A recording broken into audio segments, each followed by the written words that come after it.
Well, if you are a keen observer of elections, then without a doubt, you will know that 2024 is a year of elections across the world. And when we move back home, here in Africa, this year alone, there are about 25 countries that are going to the polls. That's nearly half of the continent. Now, some countries have already voted and elected new leaders. Others have given their incumbents another mandate, and others are yet to vote. And this week alone, here in Kampala, several election observers and election actors from across the continent have converged for the Elections Integrity Summit. And we are pleased to be hosting some of them on this edition of the Citizens Chat Show here on Civic Space TV. Also this Sunday, the 15th of September, the world will be observing the International Day of Democracy, which will be observed under the theme, Navigating AI for Governance and Citizens' Engagement. It's a day which calls for reflections on the values of democracy. Against this background, today we are looking at the state of elections in Africa. My name is Judith Atim, and as always, it's a great pleasure to have you join us on the Citizens Chat Show, streaming on YouTube at Civic Space TV. I now take this opportunity to welcome today's guest to the show, starting from my immediate left, Mr. James Lahayi, who is the National Coordinator, National Election Watch, Sierra Leone. He's also the Chairman, West Africa Election Observers Network. James, good to have you on the show. Thank you. Also, next to James, there is Marcus Agenga, who is the Programs Coordinator, East and Horn of Africa Election Observers Network. Marcus, good afternoon and welcome to the show. Good afternoon. I'm grateful to be here. And next to James is my good friend, Anne Kathurima, who is an elections specialist. Good afternoon, Anne, and welcome to the show. Thank you, Judy. Last but not least is my brother from Cameroon, Keumogne, Bertrand, who is from the Nouvelle Perspective. Bertrand, you're welcome to the show. Thank you. So, gentlemen, just briefly, how have you found life in Kampala the last few days? Have you enjoyed it? Yes. I see Kampala looks very peaceful. And, well, I've been in the hotel most of the time, but I tasted some nightlife yesterday. And I see Uganda is a bubbling city. Thank you. Kampala. Thank you, James. What about you, Marcus? What's your feel of Kampala, Uganda? It's a beautiful country. I love the weather. I love the people. Just like James, I haven't had the opportunity to leave the hotel, but I hope maybe today I will leave and visit a few places. But I love the country. Oh, beautiful. Except with the traffic jam. We deal with that nightmare all the time, but they're working on the road, so hopefully it's going to get better. And what's your experience so far? I'm not new to Kampala. This is home for me. So it is good coming back, enjoying. I'd miss the katogo. You did have some? Yeah, today. You must today have. You must. I did get a bit of the gelato. What's katogo? What's katogo? Katogo. She'll tell you more about it. It's a delicacy. And Bertrand, what's your experience? Is it your first time here, and what's your experience so far? Yeah, it's my first time in Kampala. I enjoy the country. I was saying to people that if I could carry along the road of Kampala to my country, I could have done that. That's really nice. So, ladies and gentlemen, you work a lot in the space of elections and election observation in particular. And this year, this is September, a lot of elections have taken place, and we still anticipate more to take place. About, like I said earlier, about 25 countries in the continent are voting this year. So from the places you've been, the countries that you've moved to, could you just give us a picture of the elections you've observed in terms of the quality throughout the electoral process and also the outcome, let's say the integrity of the results? If I could start with you, James, just in about 2 minutes or so. Thank you very much, Judy. Actually, I have not observed any election in 2024, but I observed 2 elections in 2023. The Sierra Leone election, which was in June 2023, and the Liberia election, which was in November 2023. The elections of Sierra Leone ended up in a controversy. Even though the process for polling and closing and counting in the polling station was fairly good, but when it came to the tallying of results, then the problems started, because observers and party agents were not able to observe the process, and the opposition contested the announced results, and civil society, especially the organization that I worked for, also contested that result, stating that from their data, no one candidate scored the threshold to be declared a winner. But then the announcement from the Electoral Commission was otherwise. We are still having ripples of that controversy disturbing our governance system. Liberia was quite good, and even before the Electoral Commission could announce the results, the incumbent congratulated the main opposition leader as having won. So that's unheard of on the African continent. So it was a very good show of statesmanship, well, especially when the president incumbent is a celebrity. He was a renowned footballer, George Weah. He was one time best footballer of the world, and also at the same time best footballer of Africa. Well, thank you very much. Let's move to you, Marcus.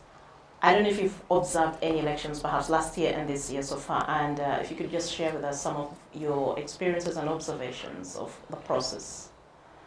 Thank you very much, Judy. And I would like to reflect on the idea of elections that we have been able to observe in the course of this year and last year.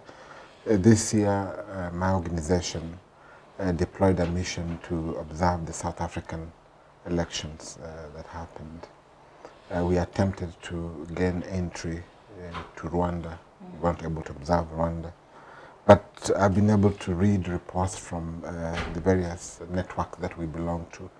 But I will make three comments.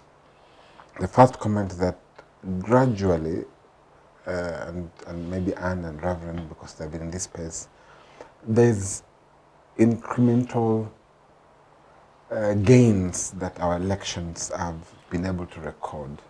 And I will speak for Kenya, for example, that in every election that we've had, the quality has increased. Our elections have not been as bad as they were before. So there's incremental gains that I want to say in terms of quality, which we must uphold as observers. The second thing I wanted to mention in terms of the quality of the process is that there is a focus on most of election actors on the election day related processes, in terms of the voting, in terms of the counting, in terms of results and transmission of the same and declaration of the winner. My observation has been that there is no major problem in terms of the E-Day processes. Usually these processes go on very well, and you can see that from observer reports, whether domestic observer reports and international observer reports. They tend to speak well because they are generally conducted well. However, little focus is given to the pre-election related activities, because elections are a process, isn't it? And because each and every activity or phase feeds into the overall outcome. So the question has been, and this is why I think there's a gap, that we have voter registration that usually have issues in most parts of the country in terms of access to the register, in terms of the credibility of that register, inadequate voter education, in terms of the deployment of technology, in terms of its completeness, in terms of its comprehensiveness, in terms of its utilization. So all these things, voter education, voter registration, political party activities, especially nominations, and the participation of the electorate in terms of those things. So when you look at the pre-election related activities, that's where the big problem is. And over time, with the use of money in elections, you find that a bigger population of citizens are excluded. So elections become for the rich and the elite controlling. And so that has got effect on the results. I want to stop it at there. Thank you very much. Thanks a lot, Marcus. And I don't know if you've also been to places observing physically, or you've participated in other ways, and I don't know what insights you could share with us. For this year, let me speak for this year. This year I've done 3 elections, observed 3 elections. We began with the Island of Comoros election that was in January. An interesting election, I might say. Comoros being an island that has 3 islands in it, they have traditionally had elections or the president rotating among the islands. But they did a referendum in 2019, and that was scrapped. So with that came the contestation. Whoever has the large number of votes is the one who is declared president. And we saw it come to play in this election that was held in January, whereby President Azumani, who is now, he was the former chair of the African Union, he was contesting this, it was the 2nd term. And an interesting election at that, I might put it that way. A lot of not so good things that went, but I would say it was peaceful. A very peaceful environment, peaceful election. Then we had the South African election, which I will say was an historic one, because since South Africa came out of apartheid in 1994, this is the first election that the ruling party is defeated. And we now have a coalition government, if I may put it that way. And it is an interesting thing for us to see going on, how the DA party, which was the apartheid party at that particular time, how they will blend in with the national party, that is the ANC. Then come July, we were in Rwanda for the Rwanda presidential election. Another interesting election. President Kagame was vying for the 7th term. And the beauty or the good thing I saw about it was the celebration of democracy of the Rwandese people. 98% of the voter turnout. And if I ask my colleague here, Marcus, he will tell you that's abnormal. But in Rwanda, that is very normal. And the reason why it is very normal is that apart from being a celebration of democracy, Rwandese come out to vote.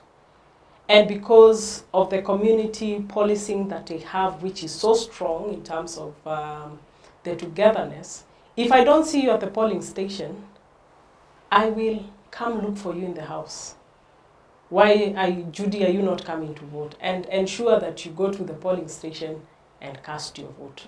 So with that, you find many, many people turn out to vote. So with the shrinking space of where voter turnout is shrinking, in Rwanda, I will say it's something that we really need to learn. Okay, I'll come back to you on that later. But let's hear from my brother Bertrand. Your observations. This year, I will comment on the 3 or 4 elections that I had, because I have gone across 8 this year. I will start comment on what happened in Senegal.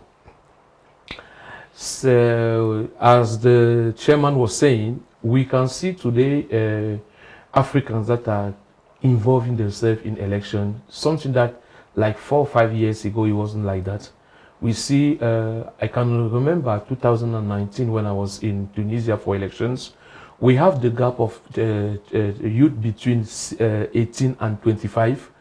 in 2019, we have 5% of people of that age that came out to vote.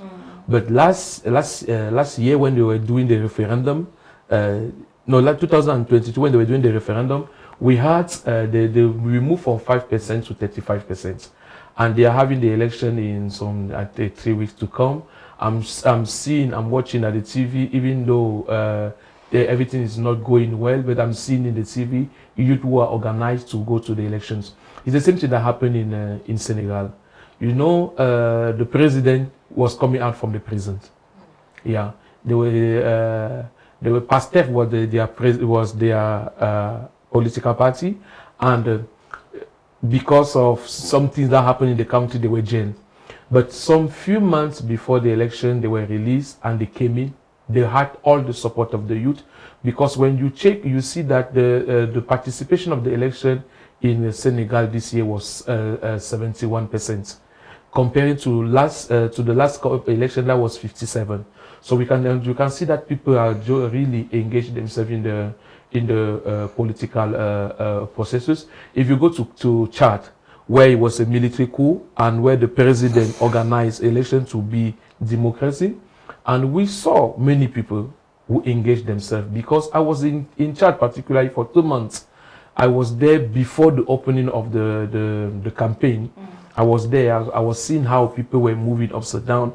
I saw how youth were really involved in themselves in the politics. I think it's a hope for Africa, because we usually have a slogan that if you vote or you don't vote, it changes nothing. But that people have put that in their mind. But it's a lie. It's a lie. When people come out massive to vote, they can change the tendency. And that's what happened in Senegal. Because I can remember the speech of Amadou Ba that 1 week before the election. He said in front of the national TV, we are just going for a formality. I don't have won the elections.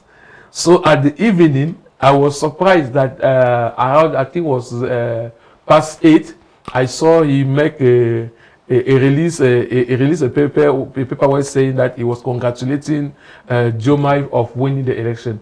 That was something special. As the chairman said, that as is happening in Liberia, our political people must understand that when they go in for campaign or for election, there is supposed to be a winner and a loser, and you don't go determined to be a winner, because you are not the one to determine either you win or not. It's the population that are going to decide for you.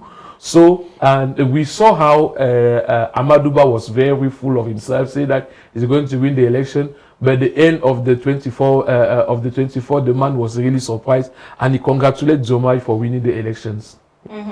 That's very interesting. But what do you think is working, and what do you think is not working across the continent in terms of generally from your submissions? There's great improvements. We're not where we were 10 years ago. So what areas do you think still need some improvement? If I have to start with you, James.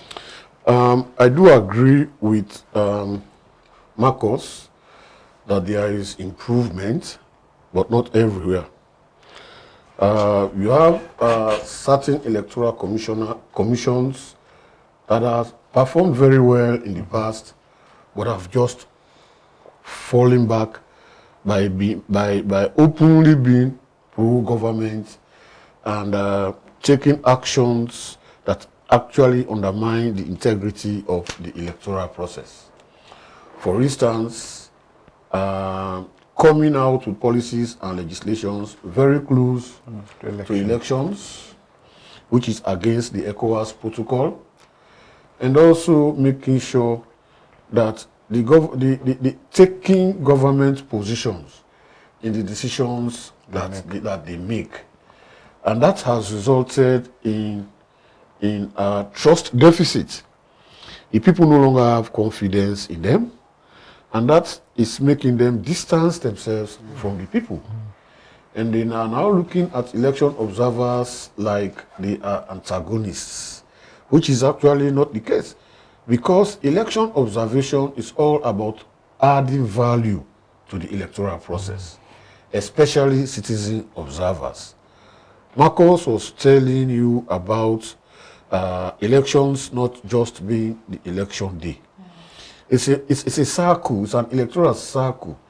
You have the pre-election activities, which are the activities leading to the E-Day itself, and then you have the election day itself, and then you have the post-election, where announcement of results coming, where you have petitions, where you have adjudication of election offenses, and where you also want to look at recommendations that came out of the observation of those elections, and how you follow up on those recommendations to find their way into the electoral legal reforms. And so in each of these processes, you have windows for abuse, and that is what Marcus was referring to, that elections can be rigged long before the election day. And so the election day, everything will be going on fine because it has been rigged already. For example, when you come to boundary delimitation, to constituencies and the like, there could be gerrymandering, whereby the boundaries are shaped in a way to disadvantage certain candidates or political parties by making sure that they split their support base into bits, rendering them incapable of doing well in the elections. And then when you come to like the voter registration, there are times the registration materials are not in the opposition areas, and so if you don't register, you don't vote. You know, even with the legal reforms, there are policies and laws that are enacted that clearly eliminates some sector of the society to actually participate in the process. But generally, there has been some progress. But for West Africa, but for few countries, it is the situation is deteriorating and speedily because of the manipulation of the constitution, because of the trust issues I was talking about, because of violence, and because of marginalization. You know, so these are bringing in the fear that we are gradually going back from where we were, and every effort we have made is now going back to the drain. That can even be seen in what's happening in some of the French-speaking countries, like Mali, where they had a coup d'etat.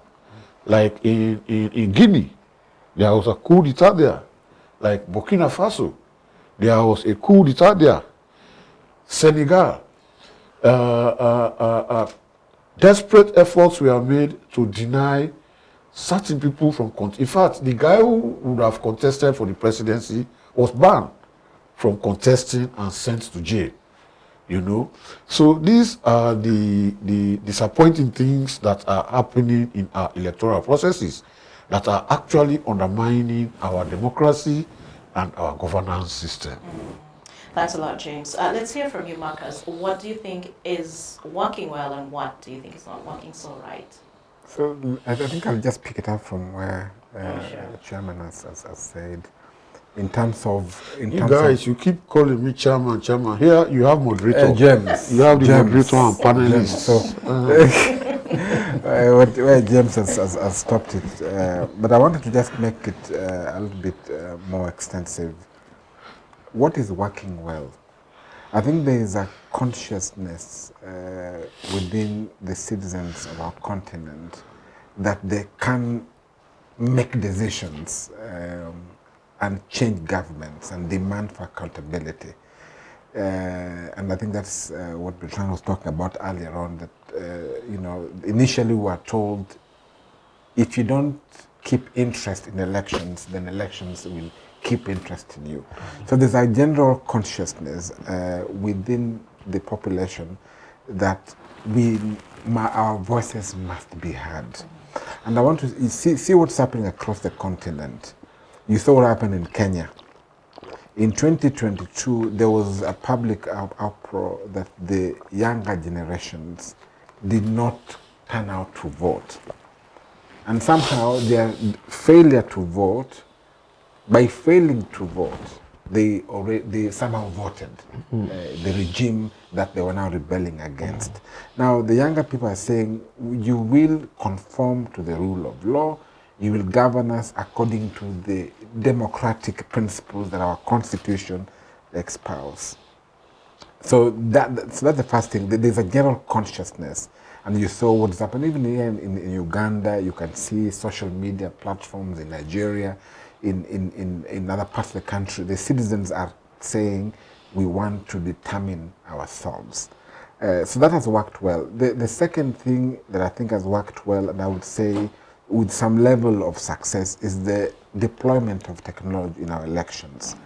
In terms of voter identification, in terms of voter registration, even transmission of results to some extent. I know, and I'm saying this with a lot of caution, that in Kenya, for example, we've done so well in terms of using technology to identify and register voters. And even transmit. And you could even see in 2022 elections, there was results that were relayed by the IBC. It was out there for everyone to see. So again, that's use of technology in our elections to enhance trust. But also the other thing is that the fact that there has been peaceful transition of power, acceptance, as you said, win and loser. So there's a general acceptance of transfer of power. In Kenya, for example, the former president Uhuru Kenyatta transferred power to someone he never even supported as a president. The interesting thing about that election, Kenya was the one country where I saw the president was not supporting his vice president, and was openly displaying that. Yes. That's very interesting. Yeah. So you could see that despite that, he was able to transfer power. We saw that again happening, as you said, in Liberia. I mean, that actually happened. So that for me is a big thing, that the people feel that the genuine way to transfer power is through peaceful means. In fact, in Kenya, there was even say, what if Raila loses, and therefore Uhuru loses? So, as the chief, who is there? The president is the head of the military, isn't it? The commander-in-chief. Yes. You know, what if he would use his influence to sabotage the will of the people? He didn't, even though there was an attempt, from what I could see. So that, for me, is a big thing that is working. The other thing that is working is the idea of political parties. We have come along with it. The main vehicle for political representation in most of African countries is political parties. I recognize that some of them are weak, but slowly, and as I said earlier on, there's this aspect of parties being very, very, very actively involved in shaping the agenda, in forming governments. But in terms of what don't work well, allow me to say a few more things. One, and I see it across Africa, there is increasing authoritarianism that is cropping in most parts of the country, most parts of the continent. We see it not only in West Africa, but also in some subtle ways, even in these other parts of Africa, where while they may not come out clearly, but you see the heavy use of police, the heavy use of the military, which then would threaten people in terms of free choice. And the other thing is the cost of elections. Elections have become very, very expensive, that if you don't have money, in this conference that we've been having in Kampala, we had a whole session to discuss money in elections. And we were able to be introduced to not only the negative effects of it, but also the exclusion, that lack of it would cause someone. So if elections belong to the people, why would it become so expensive that an ordinary person may not participate? So it's a big issue that I wanted to bring up. Yeah, and lastly, of course, is the capture of institutions, state institutions. James was talking about the AMBs that sing the song of the regime, but also even the police, the judiciary. I think today in our meeting here, judiciary was singled out across Africa as being a disappointment in terms of integrity of our election because of some of the pronouncements they make and always running to technicalities in law. So while we have made progress in countries, we see like in Kenya, we nullified an election from a judiciary point of view, but across the globe, the judiciary, across Africa, judiciary is increasingly seen as a weak link that often sings to the tune of the regime. Let me leave it there for the colleagues to. Thank you. And what insights can you share with us on what is not working and what is working across the continent in as far as elections are concerned? Let me start with what is working, and a good place is that Africa is a youthful continent. So we are seeing more young people coming up and taking part in the electoral process, which is a good thing. When I was growing up, election at that particular time was reserved for the old people. And maybe because of the regime issue that we have seen, that old men overstaying their stay in power. The other thing that I am seeing is the awakening of the citizenry who are knowing that we are no longer going to change situation by the bullet, but we are going to change it by the ballot. So many young people and many citizens are going to take up the voter's card or the voter registration for them to come and participate in the elections. Then we are also seeing a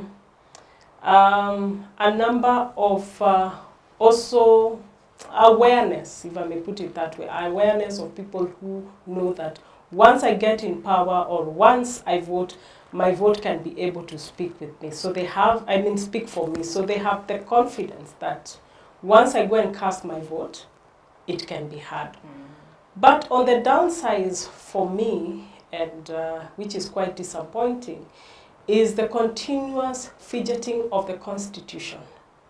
And like I said earlier, that we are a youthful continent, where we see the incumbents are removing term limits, they are removing the age limits, and they can vie.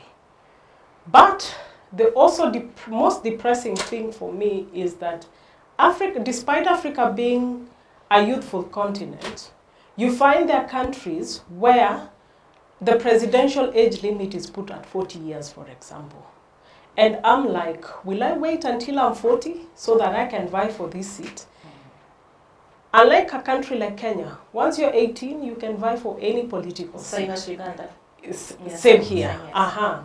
So now, why can we not take it across? We saw what happened in Nigeria before the 2019 election there, not too young to run. And they ran with it until the president had to sign. But it was so disappointing that still you have to vie once you're 40 years. The other thing also that disappoints me is that you put also an age limit of 21 years for people to register as voters. But you want them to take an ID once they're 18. And I'm like, what is so different from once I'm 18 and once I'm 21? Can I just not have my voter's card when I'm taking my ID card and be allowed to vote? Why do I have to wait until for that long so that I can? So those for me are some of the things that I find detrimental to the democracy space. But all is not lost, because we have so much to celebrate for in Africa, for example, because I remember when we were growing up also, you would wake up and hear the announcement has been made that whoever is president. But also it came out during the summit that we no longer, the one who counts the vote does not matter any longer, but the one who announces the results is the one who counts. But now it has now moved to, initially it was the one who counts. Yes, now it's the one who announces. Announces. But now another one is cropping in. The one who, exactly, the one who adjudicates. Like in Kenya, what happened in 2017? So people are now winning elections in court. In court. Yes, and which is a downside also, because the will of the people, they have gone to the polling station and voted. But it takes 3 7-women bench, that is called the judiciary, to declare the winner of the result. So I'm like, where is the strength of my vote anymore? Yeah, very, very interesting question to ask and to reflect upon. Bertrand, you've been to 8 countries now? This year? This year. This Yeah. year, yes. You've observed the elections there. What is the best, what is the worst that you've seen? Let me start by the worst. Yeah, I prefer to start by the worst. Is it because you are coming from Cameroon? Maybe. I'll answer the question later. Let me start by the worst. The first thing that our organization have observed election abroad in Europe, in Switzerland and in France. And we noticed that this is happening in France.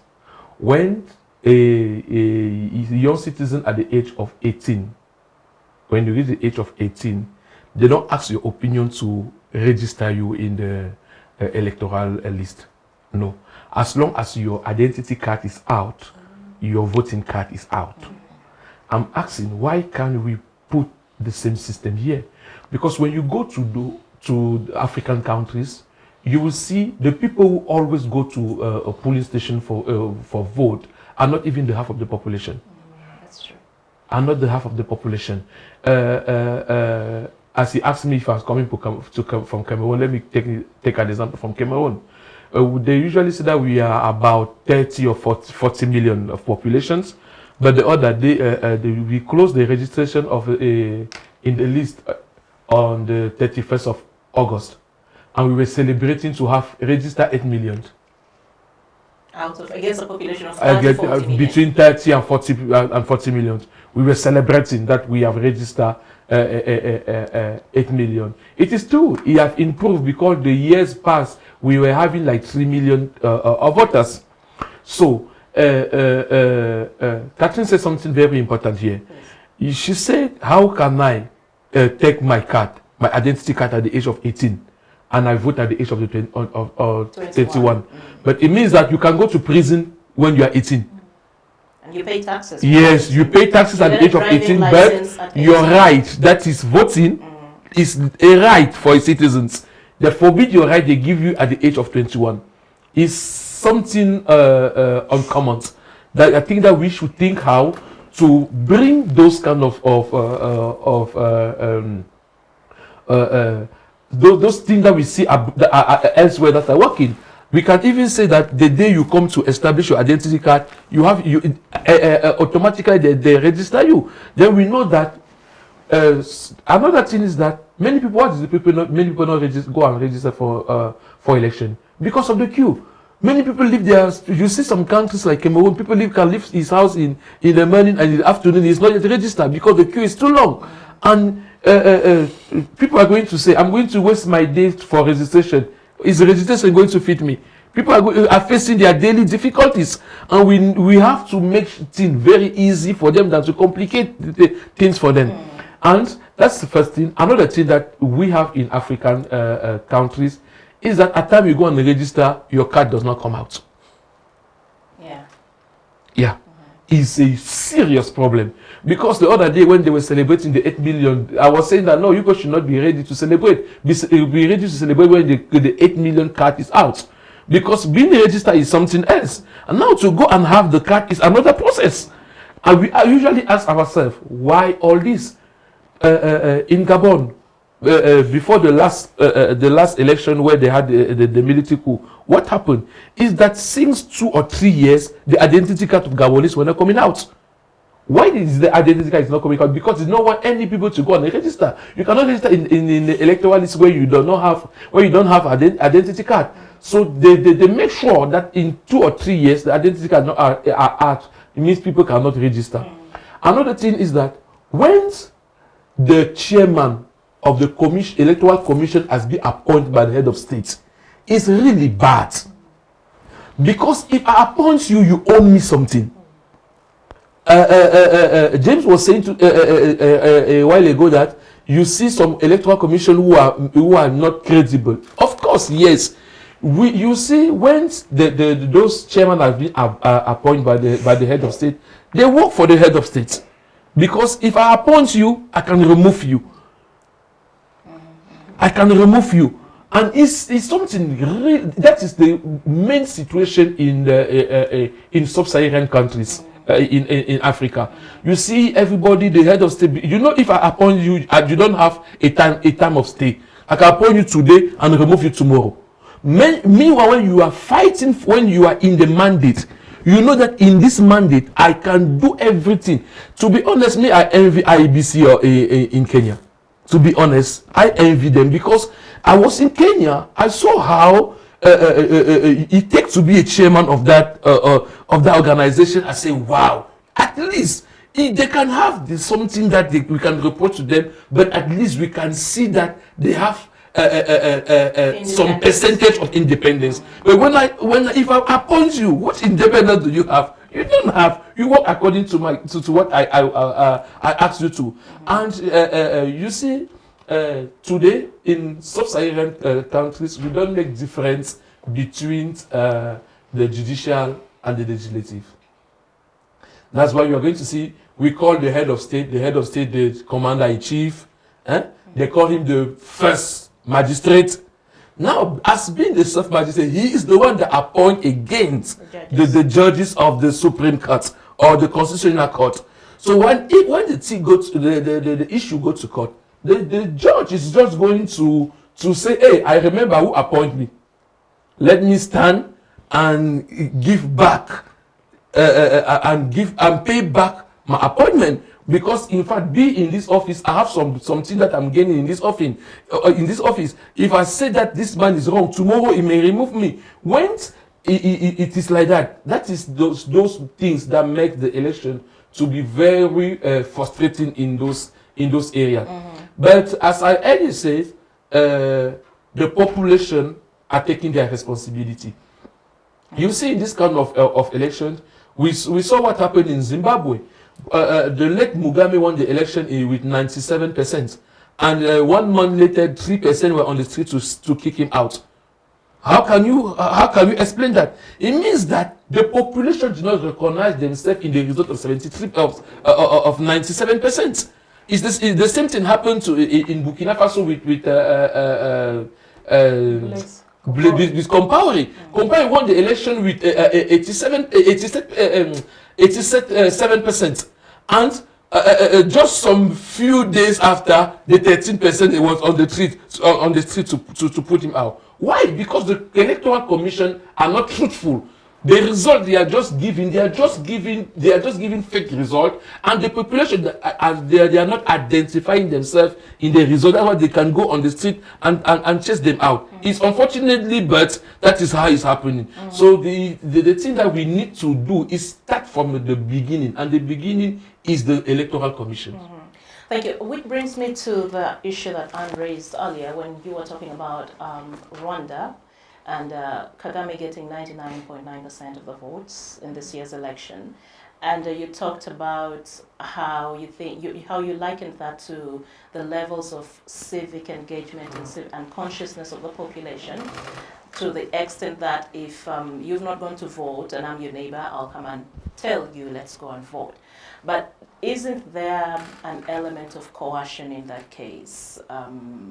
Is it that people are actually so willing to go out and vote, or they are also going because they are afraid that if they don't show up, then there's going to be some kind of reprimand or backlash towards them? For Rwanda is interesting, and let me start it this way, where you have to register as a voter. But this time round, what the government of Rwanda did was the synchronization of the ID card and the voter register. So that even if you're not on the voter register, but you have the identity card, you can still vote. So that is one way of making the voter turnout or the turnout of voting high. Then in terms of people coming out to vote, it was, because like when we visited the polling stations, it's not my typical polling station that I go. This place was decorated. It was like they're having a party or something. You even welcome the Rwandese way, where you're seeing the people wearing the national dress and they have the gourd. They are they are, what we call it, they're welcoming you into the polling station. So it was more of celebrating from how the polling station has been set up, the decorations that come with it. So that you find now, even when these people are being called, you might call it coercion, but for me, it was more of come out and exercise your democratic right, or come out and celebrate democracy. And that is what we saw in Rwanda. So the element of coercion, even if it was there, it was very subtle. You couldn't see. Tell. No, you couldn't tell. All you could tell, you were seeing people who are peaceful, happy, and willing to go out to vote. That's what we saw. And if I want to add something about what she's saying, the decoration making in the police station were not made by the government. It was making by any citizen of the county. That is something to note. It was not the government that take on him the responsibility to decorate. It was the people of the county that say, okay, we are decorating the police station. That is something, that is the first thing. And to be honest, I usually say to people that the problem of Africa is not alternative. It's not alternance. Because you see people where every year they are changing president, they are changing president, but the life of the people are remaining miserable. But when you see, let us be honest at least, where did Paul Kagame took Rwanda, and where is Rwanda today? I was there 2 weeks before the elections. I took time, as I usually do. I go out in the day and in the night. I take time, I interact with the population. But no single Rwandese was ready to allow Paul Kagame go now. Because they say, we should better remain with the devil we know than the angel we don't know. We don't know who is going, what the person that we can take in, we don't know if he's going to take us backward or is going to take us ahead. So these are the positions. when the result came at me, personally, I was not surprised. I wasn't surprised because when I went to the crowd, I was moving on the street. I was seeing a man being celebrated of what he done, and me particularly. Do you know what happened? The president and I, we met in the chemistry shop. I was entering there to buy my medication. When I was going out, the man was coming in to buy his. When I bought mine, I stood outside. I was waiting. I saw the man came in. He was the one driving his car. He drove his car and he went. And the hotel I was living without the convoy, and the hotel I was living was not far from his residence. So we were on the same line. What marvelous me is that when we reached along the road, he parked the car. When he parked the car, we overtake him. When we overtake him, I looked in the car, the man was on phone. And according to their law, you don't have to take phone while driving. Yes. I saw the head of state himself, respecting the law that they have established. He parked his car to pick a phone. For me, it's something very encouraging. You see, in our countries, you see, at times the head of state are above the laws. Citizens even push the head of state to violate law. Yeah, the citizens at times. Let me take an example. If the head of state is passing, they don't respect the robot because they say he's the head of state. But violating the robot is violating the law. But why is it that he decide that me, as before being the head of state, I am a citizen of this country and I must obey the law? I think that what we need in Africa, we need strong institutions.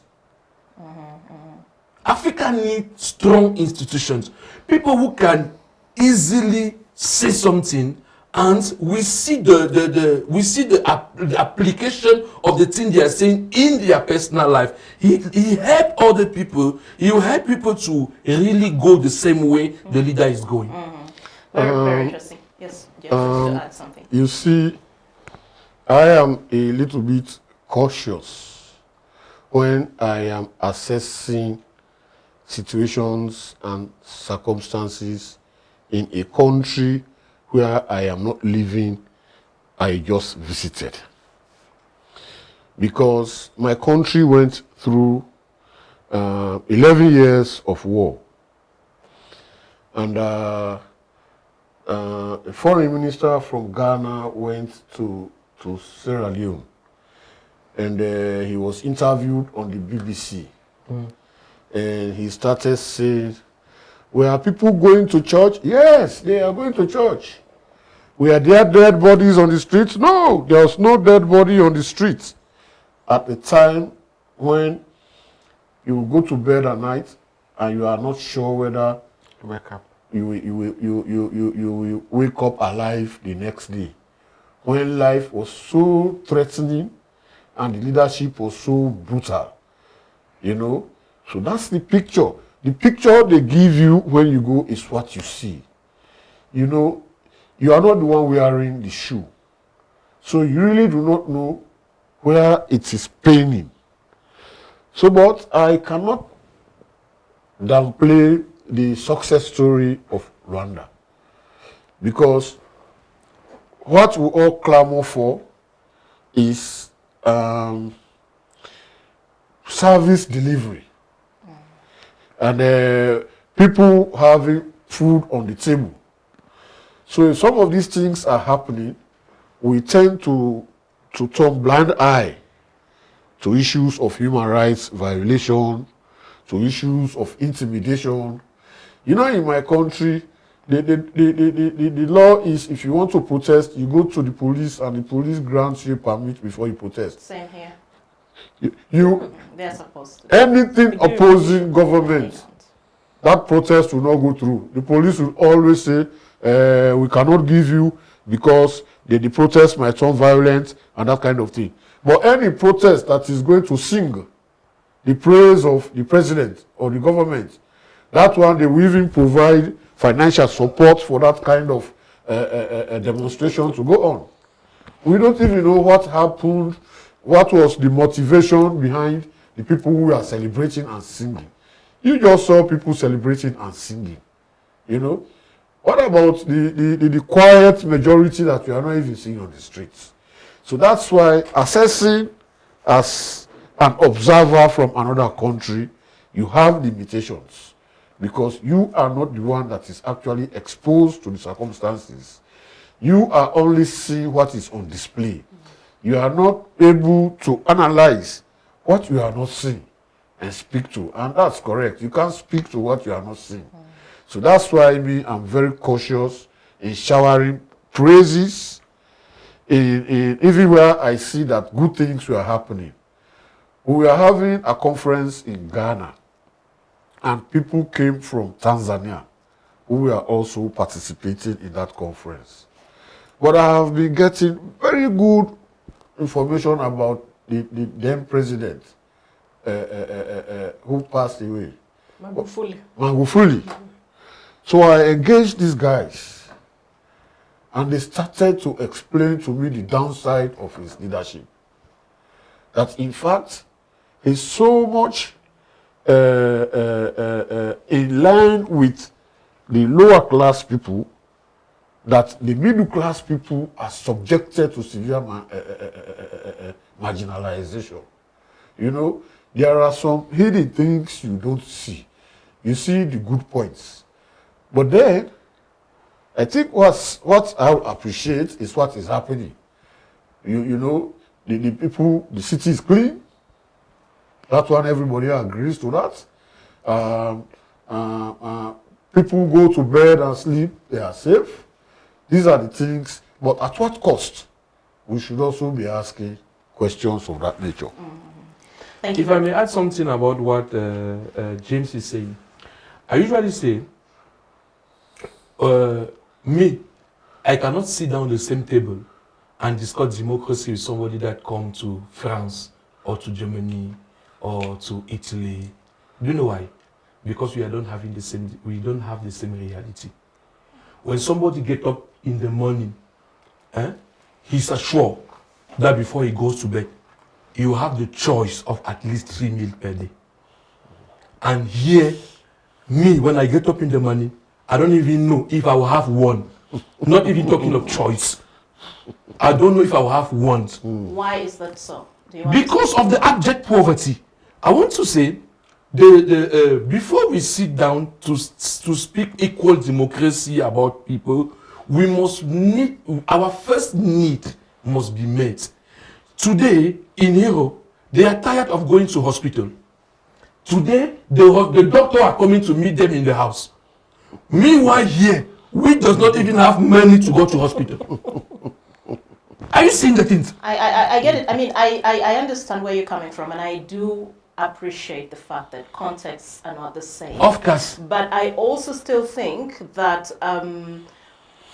perhaps where we miss seeing this is that we look at democracy, we cannot draw the link between us being able or unable to put food on the table and democracy. What's democracy? I think if we are able to actually understand that one contributes to the other, then perhaps we will appreciate that good governance and so on is actually very important. Regina, let me just, not Regina, yes. Judy. Let me, I think there is, and I want to come to, I want to pick up from what you've said and from what Bertrand is saying. I'm getting where it's coming from. But I think there is a close connection, in fact, a necessary connection between democracy seen as bringing in to place a government that is supposed to serve its citizens. So while I understand the practical realities of our countries and our nations, that I don't have money, so I can't go and register. But if you had a government that came into power to uplift its citizens with food and make economic conditions favorable, then the question would then be of a choice, whether to eat or not to eat. Not whether there's food or not, but I think so. I think there's a big connection that I think that's why good governance is necessary for economic development. So I think, and that's why when you have, and that's why people may forgive governments that potentially see good things, as James was saying, those bad excesses. So they say, as long as there's food. And that's why something like he was saying, I would rather this president, because through his regime I've known peace. Through his regime I now know food. So there is a way in which these two things must be connected. The second thing that I wanted to say is that increasingly we see technology. And technology is going to be, well, I also recognize not every part of our continent is accessible, not every youth, even in Kenya, by the way, a majority of Gen Zs were not on the streets. What you saw were Gen Zs in towns.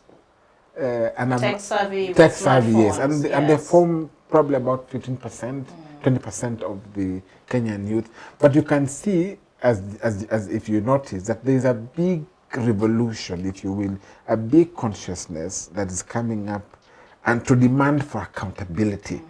And if not in political governance, but also in churches, in schools. Basically holding the whole society accountable to what you had said you would do.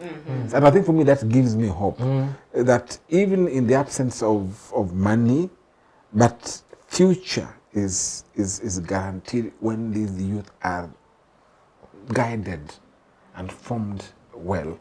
And because I think in Kenya, I can tell you, and other countries are learning, it will never be the same. It's gonna be different from both the county levels and national levels.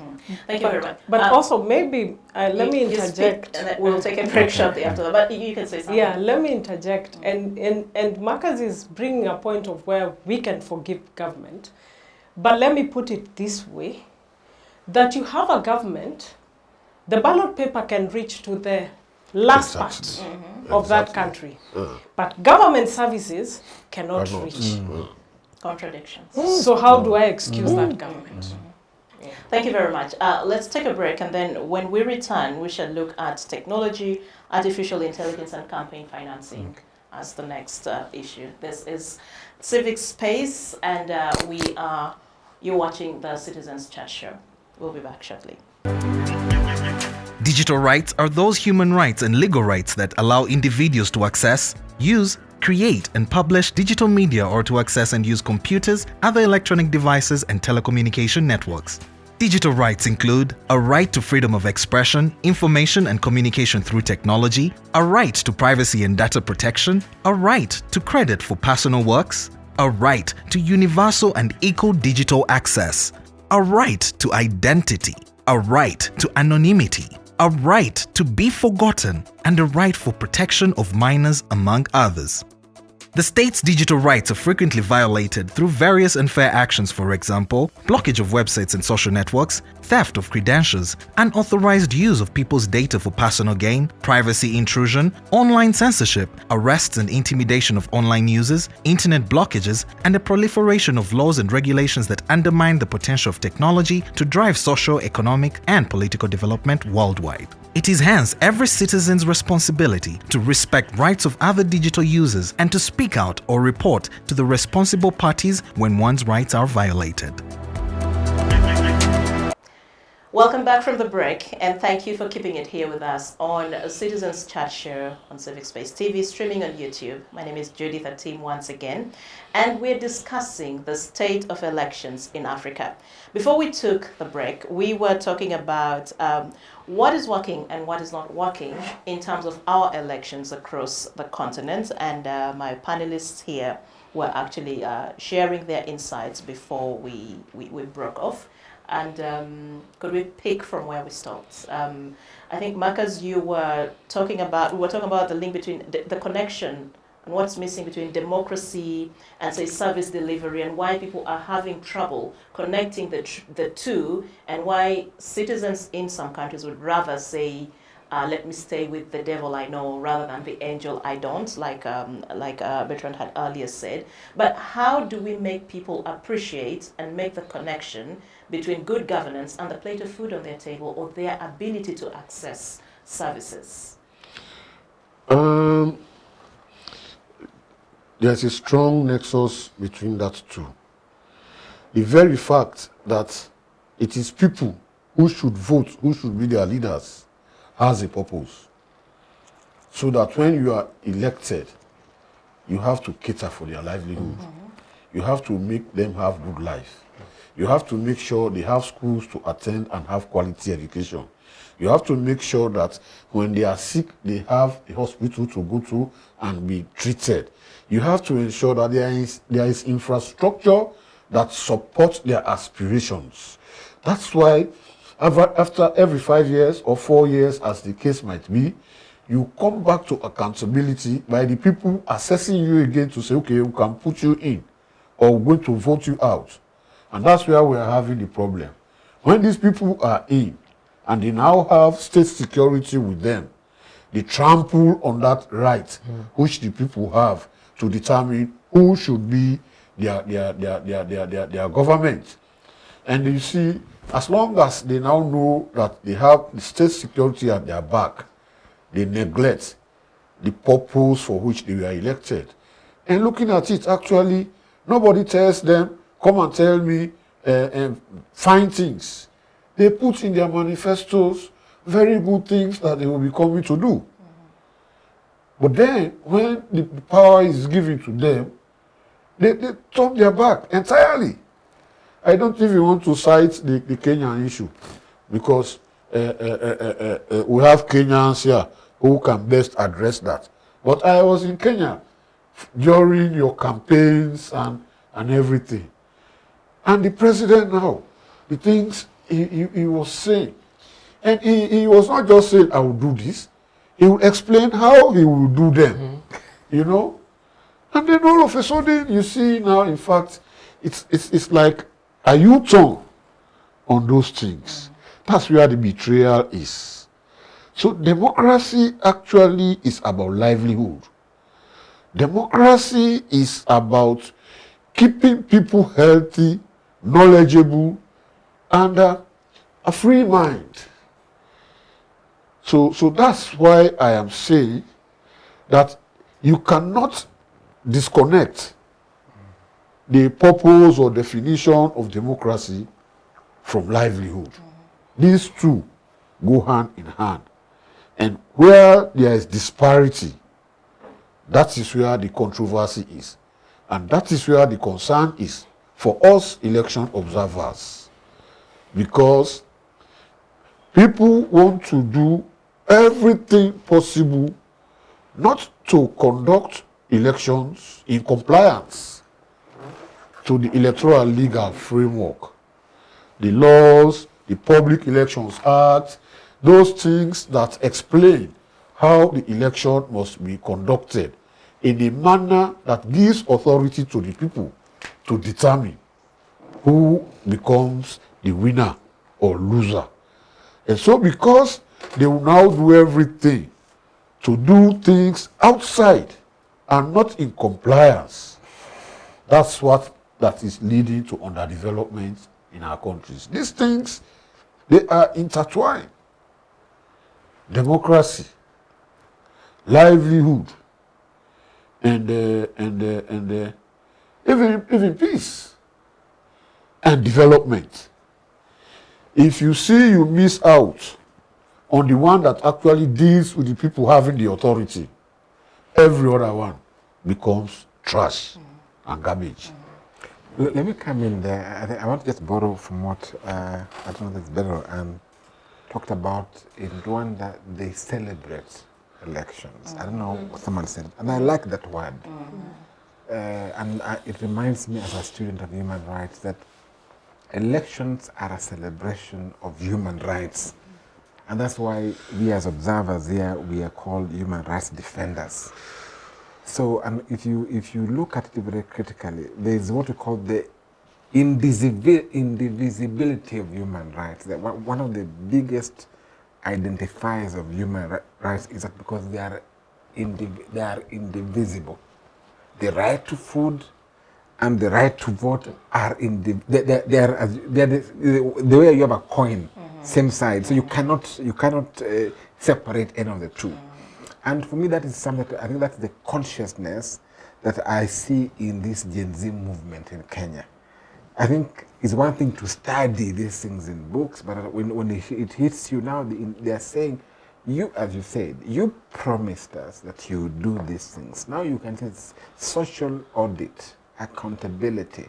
They are now holding any leader accountable to the things you said on the one hand, but also on what the law says you should be doing. The social contract has been violated. And then now it goes back to most of our constitutions that sovereignty belongs to the people, and they can exercise it directly or exactly. So that conscious, those things we read in books and write theses on, we don't leave them.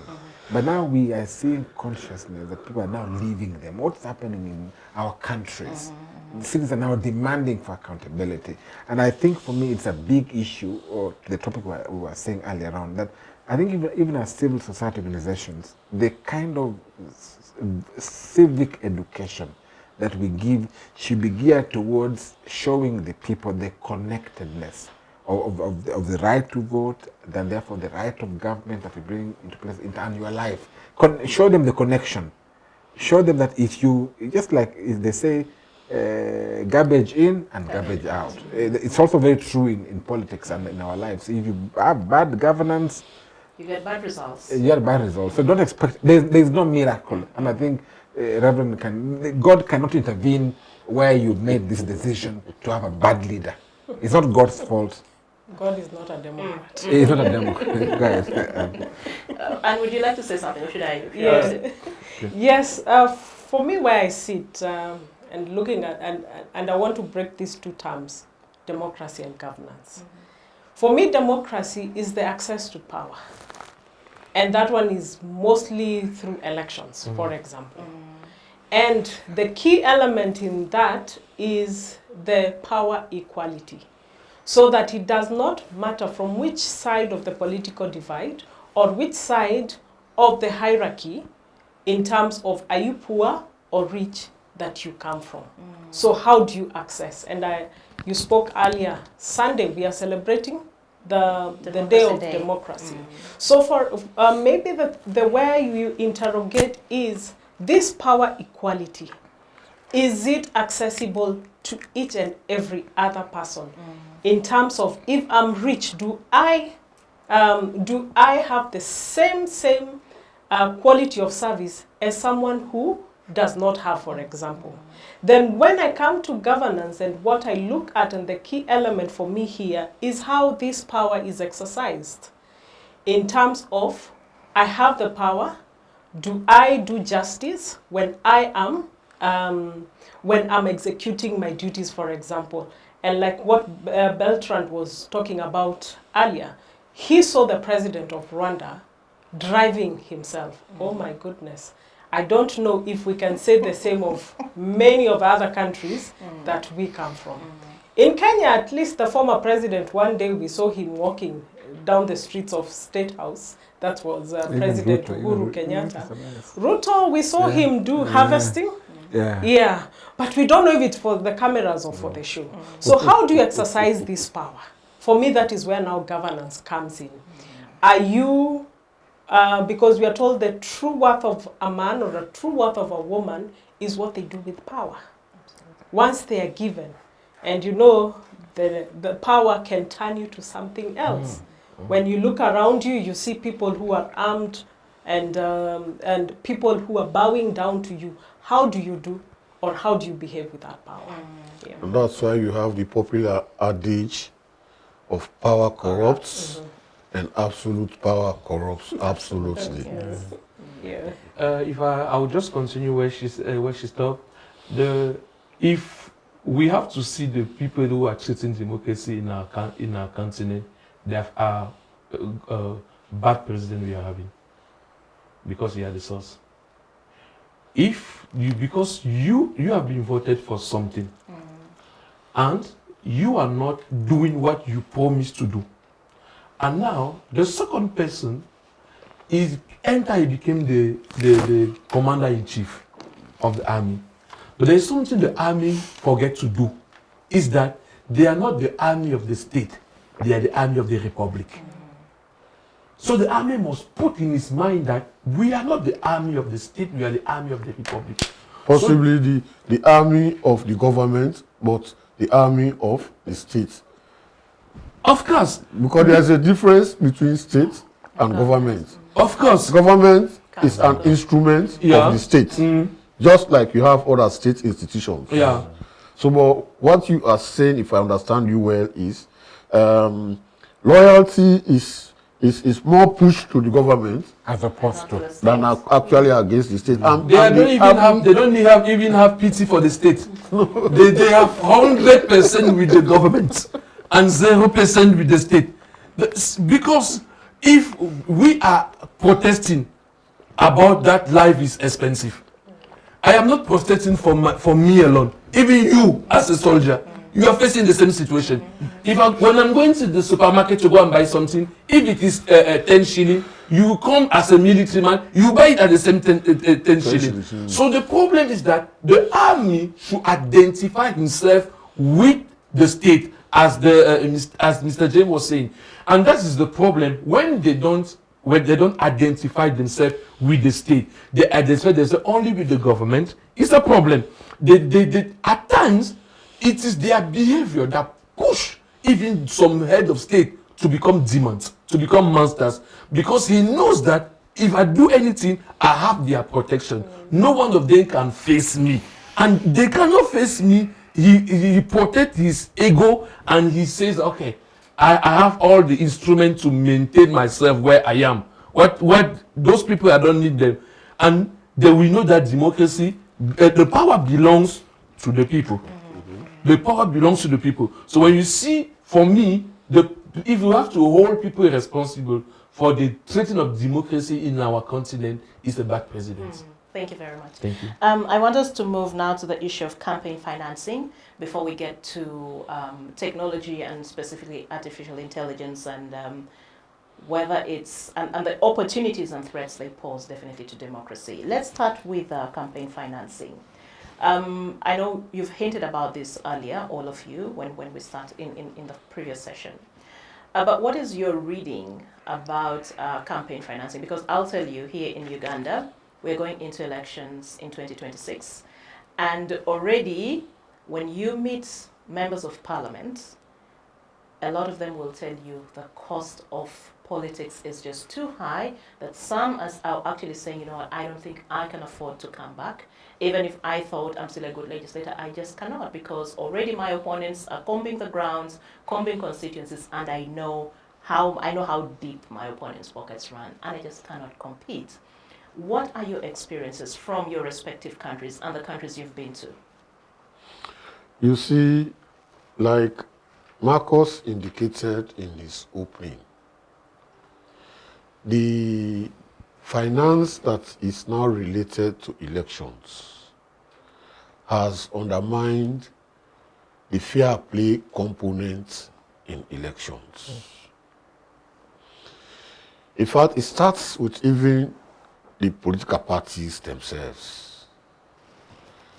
How they award their party symbols to people who should run on their tickets. At times, the amount they peg, you know, is so outrageous that that eliminates a lot of people, the youth, women, and you have a small class of people that can afford. So that has now even brought limitation in those people who can access the electoral process. And then also, because governments are failing in their responsibility, the people are now looking forward to elections period as harvest season. That's the time they also, what you have been stealing from the state, they want to get their own share. That's the time they also want to get their share. And they won't refuse to give you. They will give you, but when they go there, they will get back their money from you. And so you will not have schools, you will not have hospitals, you will not have good roads, you know, because the funds that should have gone to those investments have now found way into their private pockets. So it is alarming, and it is giving confidence to the haves over the have-nots. And it is even responsible for the high rate of corruption in the various countries. Because the money is now the factor that determines your accessibility. You want to get money at all costs. You want to get money at all costs. You go to campaign, you spend. And unfortunately, in most countries, like in my country, well, for the subsequent elections that will be coming, we now have laws in place about campaign financing. But even where the laws are, do we have the mechanisms for the compliance to those laws? How do you, for instance, track the money people give to The voters. yes, to supporters? It is not accounted for. I mean, we are clamoring to say, well, every political party or candidate must have a campaign account. It is from that campaign account that funds should go and come, so there is a way to track. How many people are complying with that? So it is really, really, really a big challenge, and we as election observers must coin out strategies to break through that particular syndrome and ensure we start to begin to name and shame. Because if you are coming to assume leadership and then you are the one doing the wrong things, then it means you are not fit. And let me tell you, they are very conscious of the fact that they should not be doing those things. And they do not want to be identified as the ones doing those things. So maybe as observers, we will start to change our strategy. So that instead of just talking generally about issues, we come to the specifics and we have evidence about these people doing what they are not supposed to be doing. Maybe that can help to minimize the issue, even though I know it will not eradicate it. Marcus, I'd like to hear your thoughts on the issue of campaign financing and basically what this means to elections and democracy generally. Thank you very much, Judy. I'd like to just echo the comments of James, and I look at across Africa, the use of money, or rather the commercialization of politics and elections in particular, has become a big problem. And let me just look at it from the point of what are some of the effects of, money has a twin potential of, on the one hand, if you are not even known, it can thrash you into some sort of fame, prominence. You come from nowhere, and even in Kenya we have people who are remembered by giving 500 shillings. Even a Kenyan currency was named after him because people saw that currency with him. So it brings you into prominence, which is not a bad thing, but can also be used to subdue someone, subject someone into very bad issues. So there is a question of how then do we regulate the use of money? I think I want to speak about Kenya's experience. We first had this law in 2013, 2012, 2013. Yeah, 2012. 2012, but it was passed, but it was not used in 2013 election. There were issues, it was postponed to be used in 2017. Came 2017, again it was put off to 2022. Again it was postponed in 2022, and usually because of certain members of parliament poking holes here and there, because then the EMB was supposed to provide certain regulations, and then they found a reason as to why the law is there, but it has never taken off. It's never taken off. And I'm happy that in your country the law is there. I hope it has taken off. No, it has not. So don't learn bad manners from Kenya, because in Kenya it is there, it has never taken off. So, but I just wanted to ask ourselves, and maybe perhaps a reflection as people here. James raises the issue, even how do you track as observers? How do you track the use of money? That's the first, a very difficult question that perhaps maybe the next meeting we should discuss observers. How can we really monitor?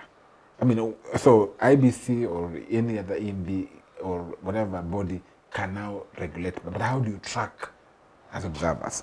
But then there are two channels. There is the part of self-disclosure, where, and you see other jurisdictions like the United States, you disclose your sources of money. And so that they see, oh, Bertrand, his money is from so-and-so, Anne, so-and-so, James, so-and-so. So self-disclosure, is it easy? Are we asking too much when we ask guys to do what we call self-regulation? Can people really self-regulate, knowing our politicians? Their main focus is not how to obey the law, but how to avoid obeying the law. They make it, not for themselves, but for their people. So I think the challenge has always been that we quite not have, why is it not working? And I'm not so sure in terms of which countries in Africa have successfully regulated the use of money with success. It's something I'm yet to really see. So I think the issue of money, in the end you produce, in Kenya, if you remember, the former minister for Interior Security, Matiang'i, he cautioned Kenyans and said, you guys, be careful on the use of money, especially dirty money, what do you call the wash money. He mentioned it. And we have seen that warning. It's a prophetic, of course, not very new, but the issue, the caution is there. You have bad people, they come into power, they sanitize money. And I think in this conference, an example was given that you come and you have a dirty cloth, you can wash it, the cloth is clean, namely you, but then the water is dirty, and the water becomes the political arena. So our politics remain dirty and tainted, even though you've washed it in court. So it becomes, so the issue of corruption is a big issue. Tenders given to people who funded you, like in Kenya, you have very big, these big coalitions are funding from both sides, and I'm sure it's across the country. So you find this candidate A and candidate, because you don't want to chance. For example, in Kenya, Raila and Ruto they were equally winning. So why would I want to just chance with one candidate if I want tenders? So I'll give both money. So whoever wins, if James wins, I'm safe.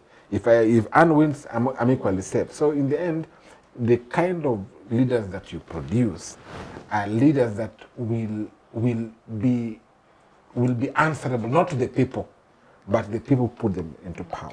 Just on that also, I'm trying to also connect it to, I think, some scenarios we had a few years ago in Uganda.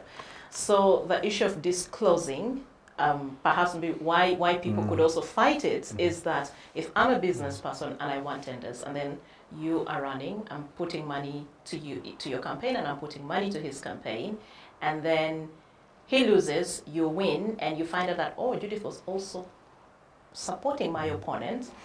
There's also a possibility of me being punished because I supported both of you. That also happens. It becomes counterproductive. Yes, that also happens. Yes. So again, if you're going to talk about disclosure, how much risk are you putting the people funding campaigns into? And I think that's quite a delicate situation that countries and also politicians can find themselves in. And I'd still like to hear your thoughts. In fact, on that point, a member of parliament, a lady, in this conference was very clear on that. So you want us to disclose to you where we get our money from, so that you can close their businesses and that. So we will know the ones who will tell you, but those other ones we will not tell you. Exactly. Never. So. And you're thinking a lot, and I'd like you to share part of what you're thinking about. Maybe a point of departure also on what you're raising, and this is very interesting in Kenya. And we keep on saying there are no permanent enemies. It is just interest. So even if you are seen to give from both sides of the political divide, it's not a big thing. What matters and what remains constant is the interest. But anyway, an interesting part about money and election, and where I find where there is a big disconnect and it's also disjointed, is what we are grappling in Kenya, for example, where the IEBC had put the spending limits of candidates. And I remember for the president, I think it was, is it 1 or 3 million or something, thereabout. But if I go back and I start calculating the salary of this individual for the 5 years in office, there is a huge disconnect. In that, if I put the accumulative salary and he or she is not spending anything, then it is a tip of the iceberg based on what IBC has put as the spending limit. So now it comes to the thing Marcus was talking about, the cost of our elections. So that in those tenders, I have to inflate.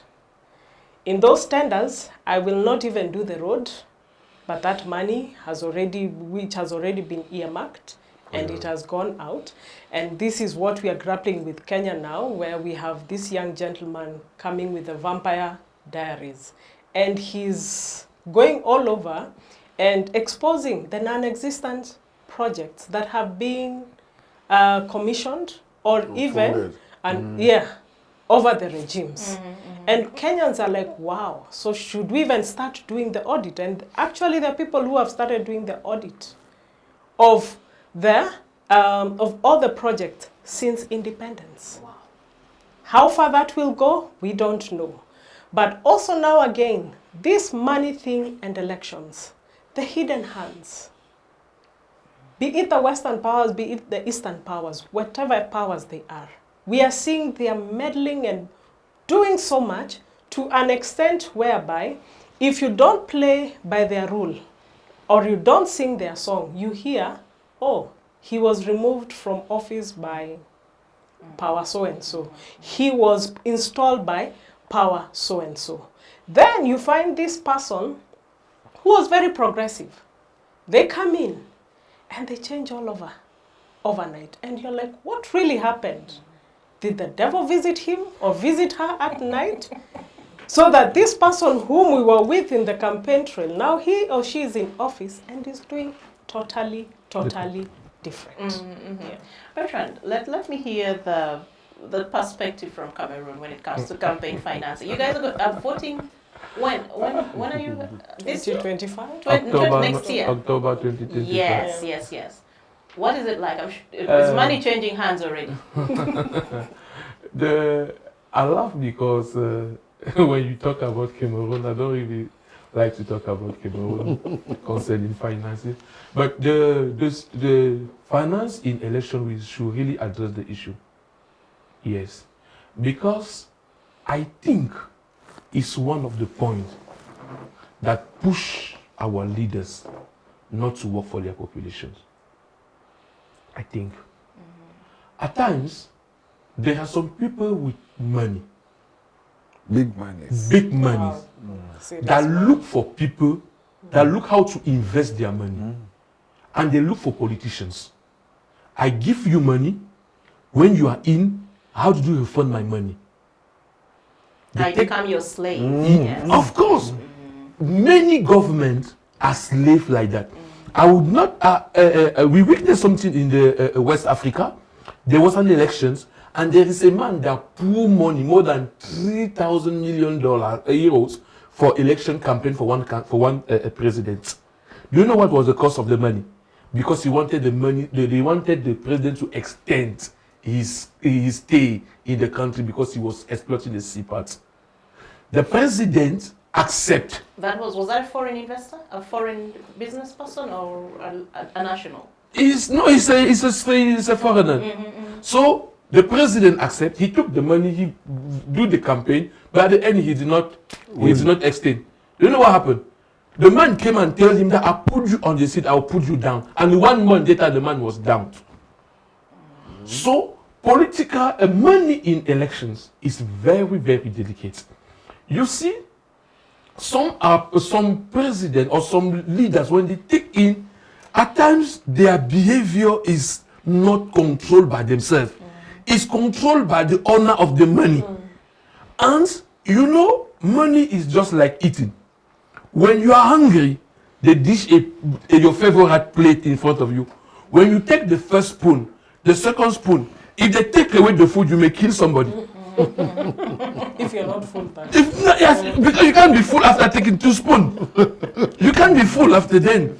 So that's how they do.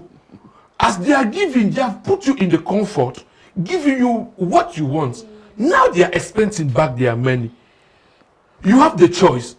Either to work to refund their money, to remain on your seat, on your rebel to say, no, I will work for my population, and 2 days, 3 days, you are no more there. So I think that what our government is or are supposed to do, they are supposed to be very vigilant about that. There was an issue that happened, that there's an issue that was opened in the court in USA and Britain, the issue of Glencore.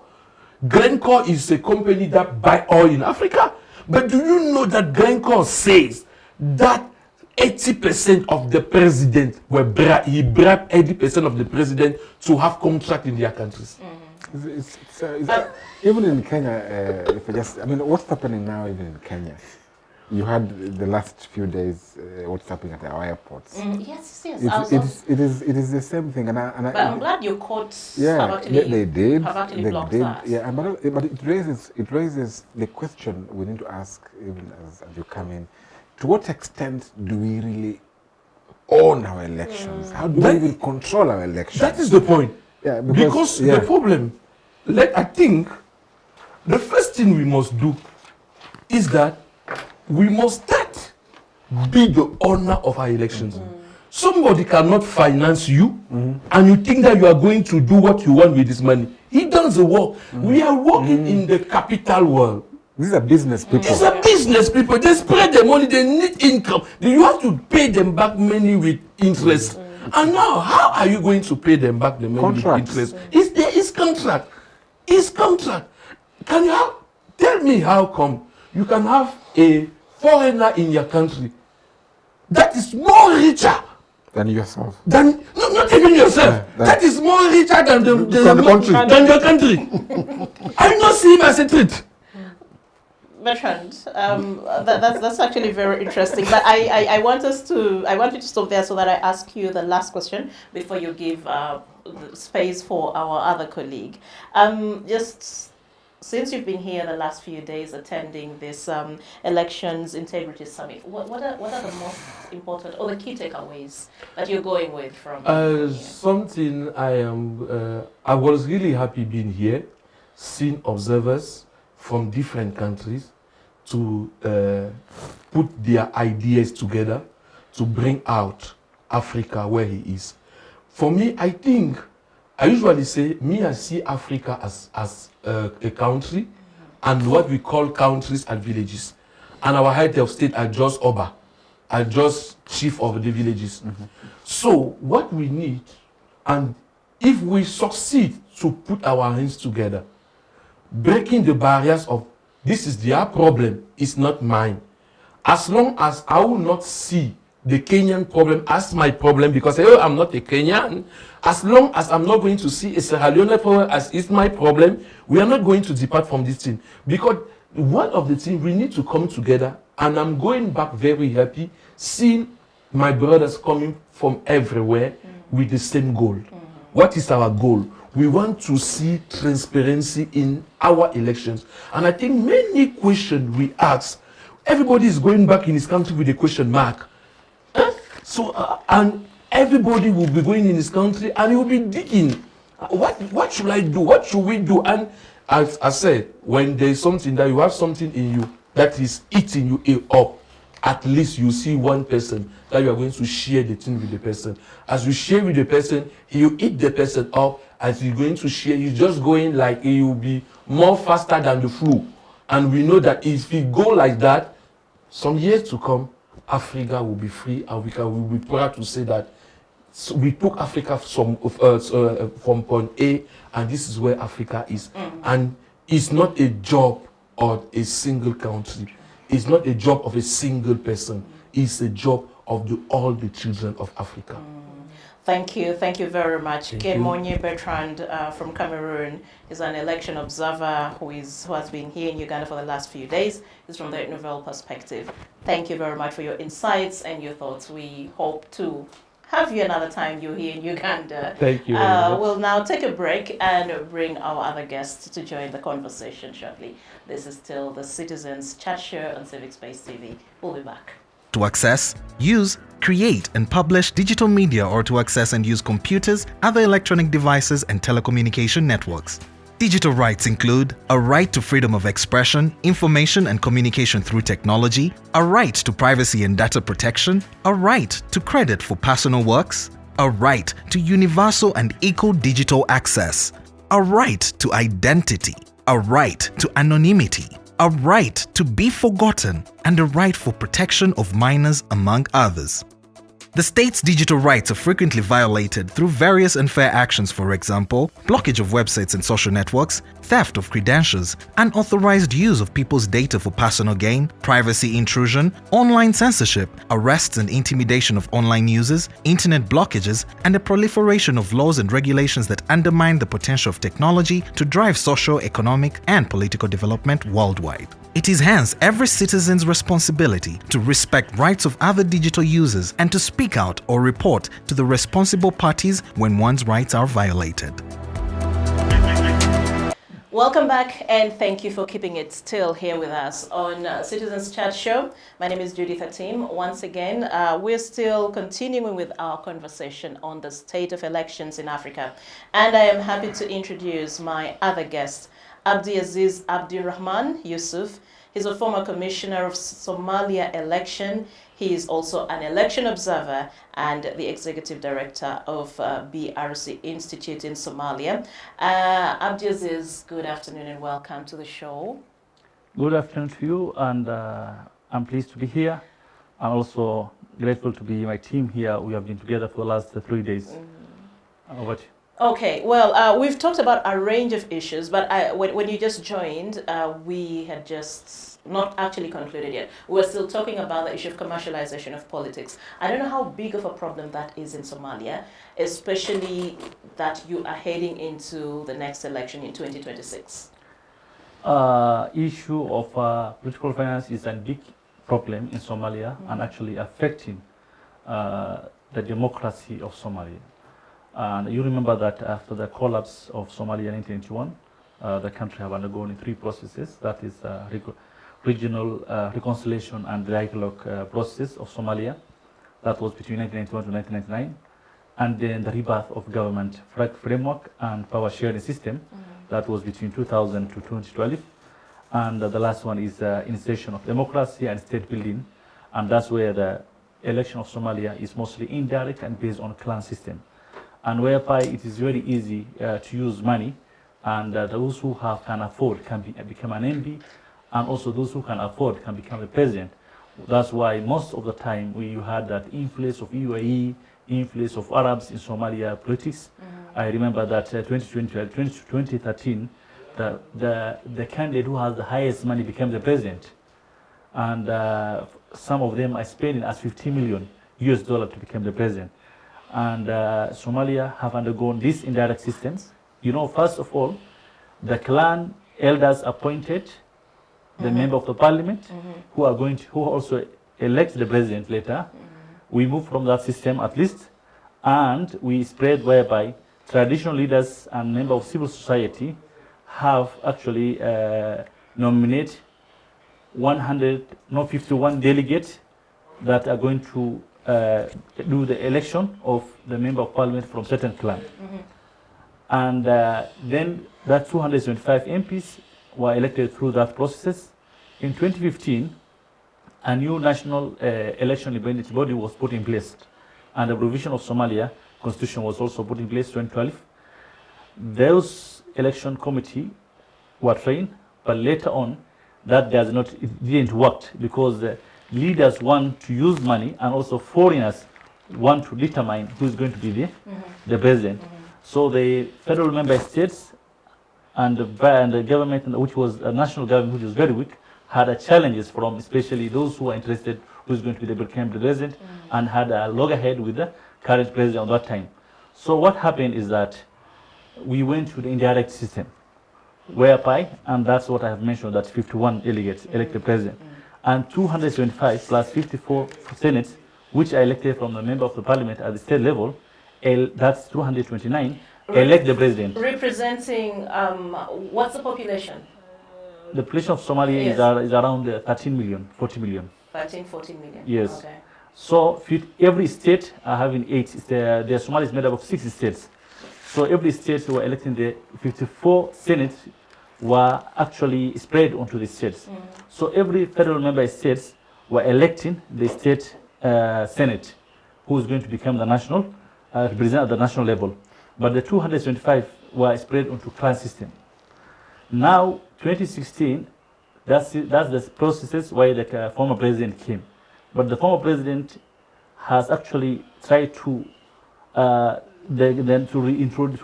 replace and bring back to feet to the National Election Commission that were there and were trained. But what happened is that 2020, that financial, those foreign donor who has put a lot of money to Somalia and did not do the right leader has actually challenged the former president, especially the UAE, United Arab Emirates, had a big problem with the former president because they were supporting the president before him. So we had a lot of challenges on that. They even give money to the parliament to bring a vote of confidence against the president, bring motions, challenges with the prime ministers, and the country have suffered a lot on that. But when it comes to all this money changing hands and so on, how do Somalis actually get services, good services from the government? Is there good service delivery? I mean, I know there are so many challenges that Somalia deals with, but in terms of service delivery, what does this look like when you look at the money? Thank you for that question. It's a kind of improvement as the time goes by. Now we are in a position whereby the federal member states at district levels some of the states we have a district council formation who are elected one person, one vote. And service delivery is going on place at the ground level, most of the states. So the service delivery is spreaded, that is centralization of service delivery at the ground level. So in terms of health, in terms of education, I remember that the number of the students for the last year who sat for the national examination for Form 4 were improved from around 20,000 to almost 40,000. And there's a quite improvement. And actually most of the states, and the numbers who have become the top 10 was spread wide, because the highest person came from Brandon, the second came from Gedo, another one came from Jubaland, another one Gelmuduk, and that the education service delivery is already improved. As far as concern is health, there is a quite improvement of health service delivery, although we have not yet reached at the level. But the states are different. Some are just coming up to their feet. Somaliland and Puntland are the ones who are leading on the service delivery model based on the years that are ahead of since the government came to feet. So do you expect to have more money changing hands in the next election? One thing that Somalia is different from its neighbors and also the continent is the first country to 1960 that democratically election took place, and since 2000, five governments and 5 elections was done, and 5 new presidents came to office. So the president, who as much as he tries to bring money, as much as he tries to get MPs that you want indirect, always what happened is that there is change in which is coming. But I want to tell you that in 2023 March, the president of Somalia, Dr. Hassan Sheikh Mohamud, together with the NCC, that is the federal member states, have announced that the implementation of universal suffrage or to one person, one vote, May 2026, and actually disregarding the previous indirect election, which was actually citizens not given an opportunity to elect leaders or representatives, or given an opportunity to elect them. In that sense, we have witnessed some of the states like Puntland and Somaliland have done one of the best elections, because Puntland recently have conducted 33 district one person, one vote, and all the elections there was no big violence, and election turnout was good. Almost 10 political parties were competing, and some of the areas the sitting president party Denny was defeated. We have witnessed by so in other words, you're saying that the power of the ballots is what takes the day, and not how much money a candidate uses to... If we move from the indirect system and move to the direct system, the ballot will determine the power. Okay. But now in the indirect system, that's why most leaders prefer is that they can get money, they can buy certain numbers of MPs, go to the states, and later on when it comes to the election day, they can come use that money. And that actually make the leaders who come to the office to be a prisoner to those who have given them money, especially the foreigners. Thank you. Let's now get back, gentlemen, and to the issue of technology, and especially artificial intelligence, and the threats and opportunities that these new technologies and emerging technologies actually present. What actually emerged from the 3 days conference is the fact that we will not resist technology in elections. And so at best, we should prepare ourselves to be able to accommodate technology in elections.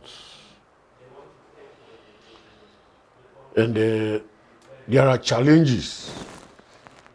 Firstly, we do not have the laws that allow for the deployment of this technology, especially like the AI, the artificial intelligence.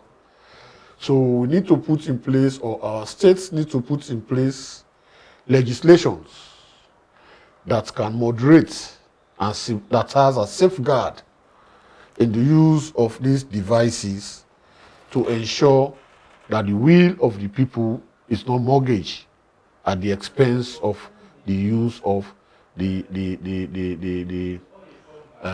technology. Because we have to be frank, as it is, every effort is being made to cheat in elections. And so if we have that kind of environment, and these people are now coming where the process is like a little simple, you can see, you can understand, what shape will it take when they bring in this complex kind of systems that you do not have knowledge of, you do not know how it operates, you do not understand its mechanics. You may be standing there as an observer and thinking everything is all right, whilst actually the rigging is taking place right in front of you. So that's one concern that we'll have to put on the table for discussions as we continue to entertain the idea that artificial intelligence should be deployed in our electoral systems. So I think I can stop there for now. Thank you. So that colleagues can also bring in more of what we really discussed about the AI. Thank you very much. Marcus, let's hear from you about AI. Thank you very much. I think for me, it's this is again an advancement, as James has indicated. You look at most parts of our country, most parts of our continent, the penetration of technology is becoming increased and also being used in the medical sector, education sector, agriculture. So technology, in a sense, even some surgeries are done by AI. So in itself, AI is something good because that it allows us to do things human beings could never have imagined to have done. But then we have the issues around the ethics around it. To what extent, therefore, can we manipulate? Can we manipulate elections? And to talk about the good parts of AI, we have seen increasingly AI being used by the EMBs, by political parties, by certain CSOs, but also even by other actors in the electoral space for voter education. You can get into feed the AI and they can educate voters for you.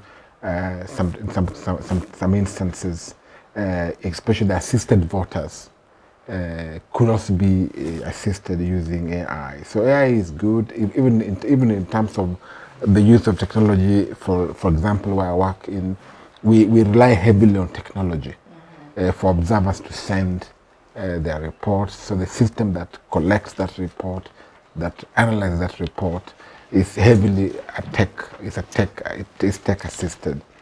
But also the issue that is of concern is on AI in terms of the potential misuse of AI, especially generative AI. And you can see right now what's happening in the US with deep fakes. You cannot imagine the almost realness of some of those videos. You can find someone creating a video of you in a very bad situation, speaks like you, walks like you, looks like you, which to the average eye, it's Judy, and you can't defend yourself. So the use of deepfakes is a big threat to our democracy, to our elections. The fact that we do not even own those technologies, how do you even regulate those technologies? The fact that some of these technologies also are very advanced and therefore we don't even know how to use them. We don't even know how to go around them. It's become a big issue. The other issue that I would like to address is the increasing rise of instances of mis- and disinformation relating to elections. And we see it right now in the US, a country that is really advanced in terms of technology, but also in Kenya, in I'm sure in Uganda, other countries, Yes. fake news, disinformation, misinformation, malinformation is become, I think for me, it's going to be the biggest threat for our democracy. Because then how then do you understand, today you wake up, I think like in Kenya, in 2017, I'm not so sure, but 2022, where there was fake news headlines. I think it was National Standard, one of the leading newspapers. You wake up in an area where it's spread all over. The headlines are and this is a physical copy given out. But now in social media, how do you regulate social media when every day they wake up with new headlines, and before you know it, I get it, I've shared to James has forwarded it in the platforms, and then only later to find that it's fake. They put fake. I'm sure even Uganda is the same thing. Yeah, every day. Yes. So so how then? I think the mega challenge in elections and you find it. You look at the medical sector. We don't have major issues with AI because they're used for the right reasons. In agriculture, in the corporate sector, AI is used a lot, but you don't see as much interest as in elections, because of the power to manipulate AI to suit your agenda. Exactly. So I think for me that's a major issue, and therefore calling back ethics, calling back how then what are the policy and legal frameworks that our countries can put in place to help, because it's not easy to regulate social. Even the US is failing to regulate social media. And as Anna said, Africa is a youthful nation. It means, therefore, a majority of our youth will be using social media platforms. So that means they will be consuming misinformation. They'll be consuming disinformation and sharing it all up without debunking the same. So investment, on the one hand, on certain regulatory frameworks to ensure adherence to ethical principles is key, but also investment by our own countries and our observation work to debunk in real time. Well, that's also another issue. You must debunk. If you can't control, but then you can actually help debunk the message. So that, I think, is a big investment, even as we move into elections moving forward. As observers, what kind of investments can you have working very heavily with tech companies to help address the... But do you think, the fact that the continent is a young one, and that's the generation that's actually on these digital spaces. If, as much as we're talking about investing in the policies, investing in the observer arms, but shouldn't we also think of investing in this young population to enable them, to give them the tools, the knowledge on how to detect and also counter? I agree. I think that's a big issue. Because that's the biggest abusers are actually in that category. Yeah. And if I could hear from you. Interesting conversations, and maybe picking up from where James is talking about the legal framework and Marcus speaking about the ethics. It is not enough to have both. What about the operationalization of the guidelines? Which are the policies that drive AI? And an interesting observation, when we did the 2022 election, when we're doing now the post-election evaluation, and one of the young people in the conference was talking about, if I can send mobile money, in Kenya we call it M-Pesa, I believe here. We have mobile money here. Yeah. I can send mobile money at the comfort of my bed. Why can I not vote also on the comfort of my bed? But look at it from this is technology made by men for men. It can be abused. And in the conference, we heard about the algorithm, where you feed. You say that for every one vote that my opponent gets, give me 2. So you can imagine what will come out. And in Kenya, the Supreme Court was a very interesting place whereby the transmission of the results was being done. We could hear from the court that what was it? It was being captured. Was it being the result was being captured, changed in the air, and then yes, the hacking bit. And then, remember, we are alive to the fact that Cambridge Analytica hit home 2017 in Kenya. Yes. We know the role they played in the 2017 US election. The role they played in our election in 2017. That is something we cannot just wish away. Cambridge Analytica is no longer there, but the tenants and everything they did is still around us. So for me, AI is a double-edged sword. Apart from having the ethics, which is also the good manners and the good laws, we also need to go far and dictate how the guidelines we look at, and especially in elections, and in Africa where we know that most of our elections are manual. So where will be the point of departure? So for me, it's a double-edged sword. Okay. Abdi, before I hear from you, I just wanted to first pose this question, then we'll get a response later after you. Okay. You know, I attended a convention recently, and there was also, the focus was also on AI, and someone raised a question and said, well, we can't place a finger on what AI really is. So then how can you regulate what you don't understand so well?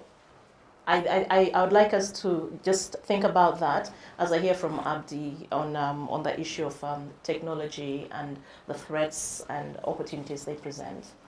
Thank you so much. We'll say that AI is a double-edged sword. And it has a positive and negative. And actually, talking about Africa, where technology we are lacking behind, is a big challenge. And we use it actually in negative way. Most of our youth here, if you travel to Europe, you see, or Western Africa, Western world, you can see that they use it in the positive manner mostly. But here, since there's a lack of employment, other people use it, share for me, like me, so that they can go to points. So people are actually misusing it. Another thing, if I apply on election, I was been among the observers that were in Gambia, and I have witnessed that using this technology has a big challenge when you go to the remote areas where it is not applicable. And sometimes the elections stop at the polling stations, and we have to go for manual. But going to the manual is a big challenge. As well also in Nigeria. I was also there at the election of Nigeria as an observer, and I have seen that actually it is not, you can see big building, they are saying this building is meant for hackers, and the government itself not see that these hackers. So sometimes they may be tougher, they may be very tough people who can come and actually misinterpret the information and give wrong information to the people, yet the government, African government are not in position in terms of technology, they are not advanced, and that's a big challenge to the as long as an election is concerned. In Kenya, I remember there was an election, and the ICT guy for the commission was killed, and his hand was removed, and the tabulation was continued after the election ended, and that was another big challenge that it had on impact on the. So in African countries, need to improve their technology, and also start from the grassroots, and people to be at the same level, as well as the Western. Another challenge we also have is that for election, it has a negative impact, is that most of the companies that we use for elections are brought from foreigners. So we can think about encourage African-owned technology system, whereby we can also trust our elections and our things, as well as to improve the quality of the elections. And also we need the awareness of civic education to the public, to share about the importance, education on the importance of using the technology. That should be start from the lower class, instead of starting when you finish Form 4. Yeah. So that's another challenge. Over to you. Thank you. So let's come back to the issue of regulation, and this is the very last round of questions that I'm throwing. Like I said, AI is like a mutant, changing form. It's neither here nor there. How then do you regulate what you can't understand so well? Don't you see challenges there? There are people who think that perhaps AI should be left to evolve as we watch and learn from it before we can go into regulation. I don't know what your thoughts are. We had high-tech people serve on the panel in the conference. And what they told us, that AI cannot operate without human intelligence. And so, just as the human attitude and mind is, that is what the AI will represent. And they told us it's like the computer, garbage in, garbage out. And we have the trust deficiency. So, one thing that will be very good is let the conversation continue about it. Educate not only the EMBs and observers, but even the public. Yeah. Let people know about it. Let people know how it's operated. Let people know how they are programmed. So that whether it is a foreign technology coming, or we are investing in our sharp guys who have the hands-on knowledge about those things, the ethical issues that Anne had raised are considered in the setting up of these devices and programming them. And it will not be a shock to all stakeholders and even the public when it comes to their use. When you really look at the positive side of it, they can enhance efficiency. It can even speed up processes. And it can be a strong means of verification. And so, the thing that we should look out for is actually how do we know that the wrong thing is happening? That what's happening is not the correct thing. Just like when now we are observing the elections, when the wrong things are happening, we are able to detect them and raise them. So that's what the concern is that I can speak to. Thank you very much, James. Marcus, let's hear from you. Thank you. I think I'll probably just speak to what Alice here said. And I think the AI is here to stay, and it is an advancement that has positive and negative effects. The second issue I would like to say is that I think the focus has been on the tech companies in terms of putting up structures inbuilt in their systems to address these concerns. But they also tell you, like, for example, Facebook will tell you or X will tell you, but I've given a platform. The owner of X is not responsible for you spreading fake news or hate speech all over the place. You've given us this platform here today. Chances are that I could be spewing hate speech or misinformation here. The platform itself is not a problem. Perhaps it's myself. So that's, so while we want to address policies and frameworks addressing the tech companies, I think the investment should be more on the users and the members of the public, as you had said earlier.